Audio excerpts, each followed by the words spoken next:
The entire senior class saw me naked on graduation night. Yeah, it's pretty bad. Yeah. My 8th grade science teacher read a very explicit note I wrote about him in front of our entire class. This better not be one of those like, can you share it with the rest of the class type It's thing? definitely gonna be that. Welcome back to Delve Deck Stories. Today we are reading some embarrassing moments. Our first story comes from Stephanie, and she's responding to, what's your most cringeworthy high school memory from the original deck? Too many to count. A lot. The entire senior class saw me naked on graduation night. Yeah, it's pretty bad. Yeah. After graduation, my high school had a grad night for all the seniors at the local water park. Basically, they rented out the space and let us loose. Now, I learned to swim as a child, but I was never huge on being in the water because I have an intense fear of drowning. Still, I was so excited to be done with high school and to get to hang out with all my friends. I bought a brand new string bikini for the occasion and was so excited to show it off. Anyone who's worn a string bikini knows. Not a lot holding it on. Yeah. My plan was to stay away from the water slides, wave pool, etc. I would hang out on the lawn or go in the lazy river, but that was it. After graduation, we went to the water park and some kids snuck in water bottles full of vodka. Everyone was passing these around and things started to get wild. I had drank at parties before, but this was probably the most drunk I had ever been. I was in the lazy river hanging out with some of my friends and this guy Luke, who I had always had a crush on. We finished another lap and someone was like, let's go down the accelerator. The accelerator was the tallest water slide in the park that shot you down a tube into a pool. Do you like a water park? I haven't been to one in years. I think they're kind of disgusting. Because the pee? Yeah, the pee. I feel like it's like the grossest people ever at the water park. Oh, yeah. I mean, I feel It's not a like- water park is a lot of very like touristy trap. And Yes. so you've got people locally, but then also you've got people who are coming from anywhere else. I had no desire to go down it at all, but everyone else agreed it was time to get out of the lazy river. I hesitated, but then Luke turned to me and was like, you're coming, right? My stupid drunk teenage brain betrayed me and was like, oh yeah, totally. Don't do that if you have a fear of drowning. Yeah. That's when you walk out and be like, oops, went to the concession stand. I ate, gotta wait 20 minutes. Oh, yeah. My legs were shaking as we went up the stairs to the top of the accelerator. At the top, I watched a few people go down. It was too high up, too fast. The pool at the bottom had to be deep. I wanted to cry. Then it was my turn.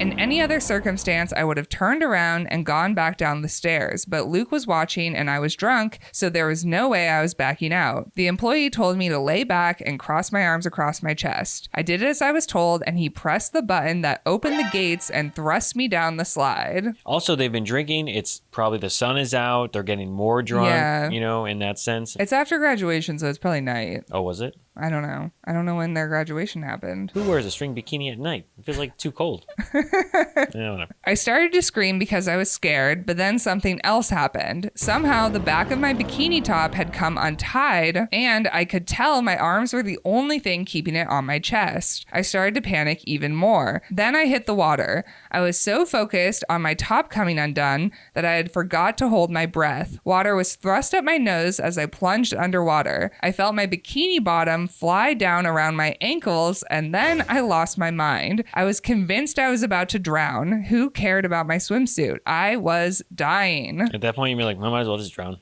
You just die. Just take me out. I had no sense of which way was up or down, and I was freaking out. I kicked and screamed and was running out of air. Anything I had learned in swim lessons when I was a kid was completely gone. Then my hand hit the bottom of the pool. I pushed myself the other direction and came up for air, screaming. I flailed around some more and then felt my feet hit the ground. I realized the pool was actually not that deep, so I sprinted as fast as I could out of the water. Not really sprinting though, more like splashing and falling and causing the biggest scene. I am sure everyone was staring. I finally got out of the pool and fell to the ground, trying to catch my breath and crying hysterically. I could hear people laughing, but I was so scared I barely registered what was going on. Then one of my friends ran over with a towel and threw it over me. And that's when I realized I was completely naked. I can only imagine like trying to get out of the pool, struggling, falling, being naked, and be like, ugh, like you're just like pleading for something to go right in this moment, or like pleading to have someone help you, and you're like a beached whale, like on the side of the pool, like desperate for help, you know? She was like a beached whale. I don't mean to compare her like a beach whale, but that's like the first thing is like she's stranded and she can't get up and she's totally bare. Yeah. Apparently in my panic, I had abandoned holding up my top and never bothered to grab my bottoms. So not only had I humiliated myself by thinking I was going to die in 4 feet of water, I had also given my entire senior class a not at all sexy show. I was completely mortified and still cringe when I think about it today. I guess the only silver lining is that it happened on graduation night, so at least I didn't have to see most of those people ever again. That's what I'm saying. None of them. I mean, for her situation, I'm glad that it happened after she graduated. Yeah, you love to be like, oh, nobody remembers all of your most embarrassing moments, but I'm so sorry. Everybody remembers this. I can tell you as someone who has reconnected with some high school friends, we were like, oh, do you remember so-and-so? Do you remember so-and-so? And do you remember when they did this? And you're like, oh, everyone remembers. Yeah. Everyone remembers. But I'm proud of you for going on. Carrying on it. Yeah. You never go near water again. Yeah, no. If you were afraid of drowning, I feel like this is more embarrassing. This has definitely just made it worse. Our next story comes from Nadia, and it is, what's your not my proudest moment story from the venting deck? My in-laws overheard my husband and I having sex. It's unfortunate. Are they cool? Like, are the in-laws Were cool? they like, nice? Yeah, way to go. But really, though, I mean, like, you could have parents who are in-laws who are very, like, prude or kind of like, they tiptoe around. Or you could be other ones like, hey, and that's life. How do you think you were born, you know? Right. That's true. About 6 months after our first baby was born, my in-laws came to stay with us for 2 weeks. Keep in mind, my in-laws are the typical waspy New England prim and proper types. Yep. So... they're probably going to be in the former of those two categories. But also, you just had a kid. So, again, sex is not new for anyone in this family. The baby came from somewhere. They didn't even give my husband a sex talk. He learned where babies came from at school. I don't understand parents like that. But Who don't whatever. teach? Yeah, who don't give your kid a sex talk. Yeah, you know, just... You can't trust school with that. I mean, school should be better at it, but you can't trust them. Yeah. For the first week of their stay, we kept things very chaste, even in the privacy of our own bedroom, because my husband was so paranoid about them hearing us. I was like, they know we have sex. They see we have a baby. But he wanted to keep things G-rated during their visit out of respect for them. Bruh. Sunday morning, the in-laws had gone to church, but we were having a lazy Sunday at home. Since the house was empty and it had been a minute since we'd fooled around, my husband and I decided to have a little couple time. Our son was sleeping in a crib across the room, so we could see him if he needed us. I know that like you just like have to have sex around your baby, but like there's something about it that's funny to me. It's also funny with like having pets. And Yeah. It's the pet thing. Yeah. Like they're like at the foot of the bed, just like, hi. What's this about? Let's just say my husband and I had a lot of pent-up sexual energy and things got very raunchy between us. Good for them. Good for you. Because I feel like, I don't have kids, but I feel like when you have kids, one of the first things to really go is you're stressed out, you're busy, your schedules don't align. They're watching. They're watching. The first thing to go is your sex life. So yeah. I'm glad they were able to do something. Yeah. We finished up right as the baby was waking up. Okay. So my husband took our son and I went downstairs to make coffee. My in-laws were in the kitchen staring at one another in silence. And that's when I noticed the baby monitor was on the kitchen counter. Oh, yes. Yes. I thought they were at church. I guess, well, I mean, they said it got a little raunchy. It got excited, pent up. We were just they like... didn't hear them. I mean, the parents clearly did, but they didn't hear them come in. I just pretend like you didn't hear. Leave. Or turn it off. Yeah, if you're the parents, you're just like, oh, let's go outside. Throw it in the trash. Yeah. Burn the house down. It's just like, why would you stay there? Why are you going to sit there and be like, we know what you did? Yeah. Which no doubt picked up every sound coming from our bedroom. I was like, have you two been here long? Without looking up, my mother-in-law goes, uh-huh. That's like... Leave. I was like, okay, well, I hope church was good. Turned around and went right back up to my bedroom to break the news to my husband. I turned off the monitor and I was like, your parents are back. He immediately understood what I was saying and was like, oh, they heard us, didn't they? Yes, they did. The rest of their visit was a bit awkward, but it's been 7 years and 2 more babies, so I think it's safe to say his parents know we do more than just sleep in our bedroom at night. I mean, like, genuinely, you're married, so, like, yeah, and Yeah. also... You had a kid, so... Like, again, why are the parents just sitting there? Just leave. Take a little walk. Just we go came back away. from church and we went for a walk. Yeah, you know? we went to get breakfast. We did literally anything else than Again, sit there and listen. You just could have turned it off, just like... Yes. I don't understand. All right, whatever. It's because the parents were a little curious and they're like, how do we have this kind of life? They're like, I can learn a thing or two. All right, everyone in this story is a creep, but especially the baby. Yeah. It's like the baby couldn't just like turn over, get out of the room. Our next story is from Caitlin. What's your not my proudest moment story from the venting edition? My 8th grade science teacher read a very explicit note I wrote about him in front of our entire class. This better not be one of those like, can you share it with the rest of the class type thing? It's definitely going to be that. In middle school, my friend Natasha and I were hugely into fiction novels and creative writing. It's really how we became friends. The summer before 8th grade, Natasha had stumbled onto her mom's romance novel stash. It was the sort of smut they sold at the supermarket with guys like Fabio on the cover, and we ate it right up. We spent the summer devouring these trashy romances and started the school year with a filthy new vocabulary and raging 13-year-old girl hormones. I think like most 13-year-old girls had this experience. Gabe's like, I didn't read. Yeah. I wasn't a 13-year-old girl, so I don't know. And yes, I don't know how to read. We traded notes throughout the school day because this was the mid-1990s and no one had texting yet. We started writing graphic fantasies to each other about any guy we thought was cute. Classmates, teachers, no one was off limits. We really thought we were the next Danielle Steele or something, but mostly we were just being disgusting. We had this very hunky science teacher, Mr. Wallace, who was in his first year of teaching. Hot. Innocent.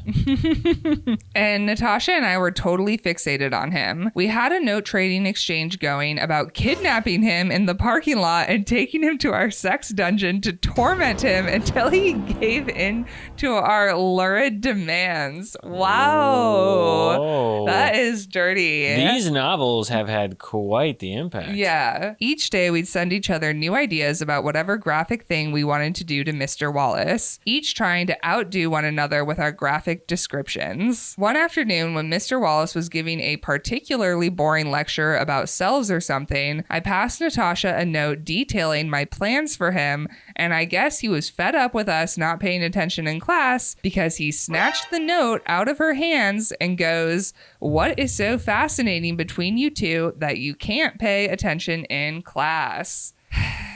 As a teacher, you never read it out immediately. Assuming you it's have to do a quick scan. Because also it's like, what if there are things in there that are like... super private, super personal, dangerous. Yeah. Who knows? I don't know if I ever got a note caught in class. I've had my cell phone. Yeah, but they didn't like read anything. Because they couldn't also, get like, what was it? Like a razor? It was a razor. Sidekick? Motorola. I did have a sidekick. I had a sidekick, wow. a Motorola razor. I had another Samsung phone. Natasha turned bright red and was like, "Nothing, it's not important." He opens the note and begins reading out loud in front of the entire class. Don't do that. Yeah. Open it, scan it. Especially like 13-year-old girls, there's nothing good happening in those notes. He got through half a sentence that was saying something about the size of his throbbing member when he also turned bright red, stopped reading, took the note back to his desk, and told me and Natasha to see him after class. That's a principal's office. Don't see him after class. Everyone was staring at us and we both wanted to melt right into the floor. After class, we got an earful about how inappropriate our behavior was and how he expected better from us and told us if it happened again, he would be calling our parents. Neither of us could look at the guy again for the rest of the school year. Mr. Wallace, if you are out there, I am so sorry and I still cringe thinking about it to this day. I know that he like made an example out of you, but I feel like also then you're kind of like, oh, I'm the hot teacher. Yeah, well, that's definitely an ego boost, you know? Yeah. I also was expecting her to be like, if you're out there, I've apologized, but also I'm single, so call me. Interested. Yeah, but also don't do that, Mr. Wallace. Don't be a creep. Yeah. Our final story comes from Andrea, and it is what's your not my proudest moment story from the venting deck. My ex-girlfriend and all of her friends saw me pooping. That sucks. What? Huh? We're Like gonna find out. you're sitting on the toilet, but I feel like it's when the story like they caught me pooping, I'm like, not have been a good poop. Yeah, I was so excited when I finally got my first girlfriend, Liz, when I was 23. She was this really cool outdoorsy lesbian who was friends with other cool women who loved outdoor activities. I'm a bit more femme and not really an outdoorsy type, but I liked her a lot and wanted to show an interest in her hobbies. Liz and her friends were all really big on camping, and I was so excited when I got invited on one of their trips. I felt like I was finally being accepted by the group. I'm guessing it wasn't a toilet. Yeah. But also it's like, oh, they caught me pooping like a dog, you know?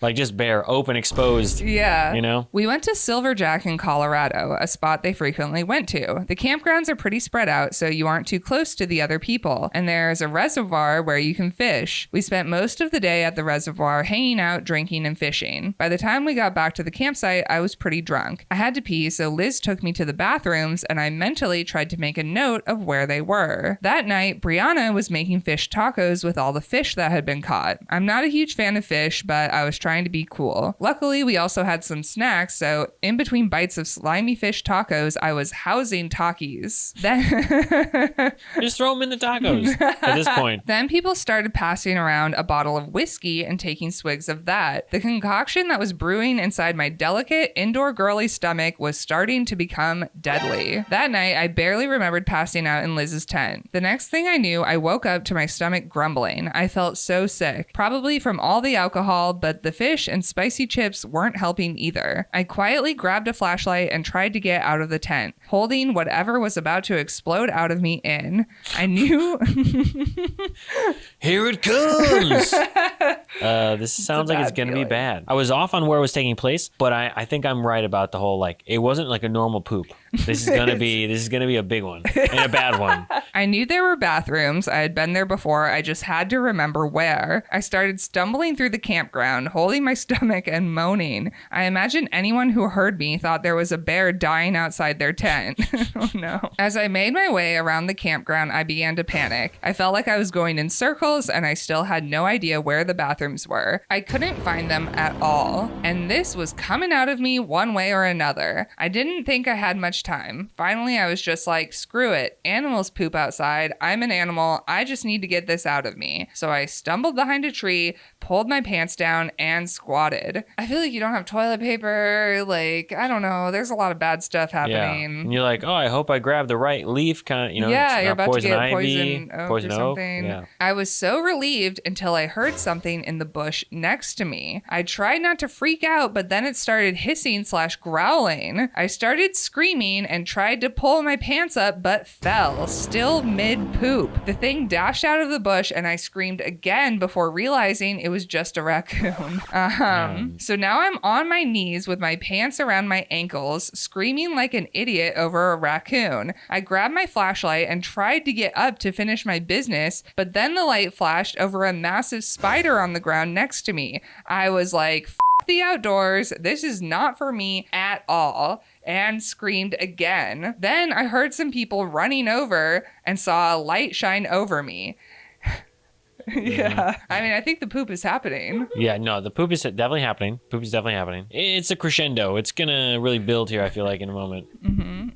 That's when I heard some people running over and I saw a light shine over me. Andrea, are you okay? I heard Liz say, followed by a quieter, oh my God, from one of her friends. I can only imagine having to go poop in the wilderness, not having any toilet paper, getting spooked, falling over, seeing a spider, get scared again. Like, I almost imagine she rolled around it. I feel like you're a mess at this point. Like, you are a walking turd. You are the most just like feral, unfortunate version of yourself in this moment. There's no recovering. Again, you are officially Poop Girl. Yeah. They're like, remember Poop Girl? Oh my God. Remember when you dated Poop Girl? You will be a story forever. Everyone remembers. Yeah. Followed by laughter. I was completely mortified and started screaming, "Go away! Don't look at me!" I feel like that just makes it worse. Yeah. It's human nature. We gotta look. We love gossip. We love the tea. Yeah. And this is a moment where it's like, oh, so glad that wasn't me. You've become Those are the a thoughts that are raccoon. going through their heads. They're like, oh man, at least I know how to poop. At least I know where the bathrooms are. Apparently, the tree I had stopped at was right outside our campsite, so I had been going in circles. Liz tried to comfort me, but the rest of the trip was pretty much ruined. I felt so humiliated, and even though Liz was trying to be nice, her friends kept teasing me for the rest of the weekend. Bruh. I just feel like because in this moment, she's probably beholden to a ride back from her girlfriend. Yeah. And so she's stuck there. So you just got to own up to it and be like, and laugh it off because there is no way to get out of the situation. No. And it sucks it's the first night. Yeah, You're I know. like, okay. We dated a bit longer, but we didn't have that much in common and eventually broke up. Honestly, it was probably for the best because I never want to go camping again. Yeah, I'd say a major difference between you two is one rolled around in her poop and the other one didn't. I mean, You got nothing in common, all right? there's a huge difference there, and I just Girlfriend needed to do like a Billy Madison. don't.